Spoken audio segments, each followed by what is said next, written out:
दो ग्रह हैं जिनको नपुंसक कहा गया है, एक है शनि और दूसरा है बुध। तो जरा बताइए इसका क्या अर्थ हुआ? बुध और शनि को नपुंसक क्यों कह रहा है? इसका नपुंसक का अर्थ है कि यह एक ऐसा गुण है जो कि स्त्री और पुरुष दोनों में पाया जाता है, इसका अर्थ यह है।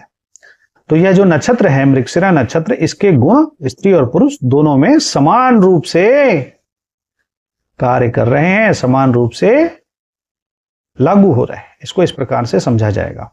यह विशेष रूप से कोई पुरुषों के गुणों को नहीं रखता, विशेष रूप से कोई स्त्री के गुण को नहीं रखता है। यह दोनों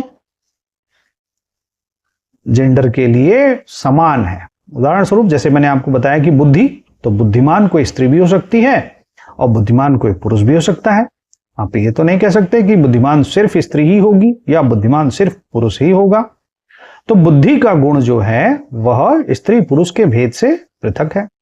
ठीक इसी प्रकार से शनि, अब शनि कौन है? तो शनि को प्लैनेटरी प्रोटोकॉल में, हायरार्की में जब आप देखते हैं तो आप उसे कहते हैं कि यह सेवक है। तो सेवक तो सेविका भी हो सकती है और सेवक भी हो सकता है, यानी कि सेवा करने वाला कोई स्त्री भी हो सकती है, कोई पुरुष भी हो सकता है। ठीक उसी प्रकार से यह जो चंद्रमा का नक्षत्र है या जो सोम देवता का नक्षत्र है, इसको नपुंसक के दृष्टि से देखते हैं।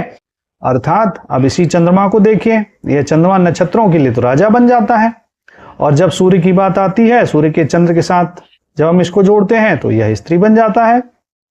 तो ठीक इसी प्रकार से कभी हम उसे स्त्री में गिन रहे हैं, कभी हम उसे पुरुष में गिन रहे हैं। ठीक इसी प्रकार से इस मृगशिरा नक्षत्र को हम स्त्री पुरुष के भेदों से इतर, स्त्री पुरुष के भेदों से विभिन्न, स्त्री पुरुष के भेदों से पृथक नपुंसक लिंग के रूप में उसे देख रहे हैं। अर्थात उसको न तो हम स्त्री के गुण से पहचानना चाहते हैं और न हम उसे पुरुष के गुण से पहचान रहे हैं। यह दोनों में प्रभावकारी है, दोनों में प्रभावकारी है।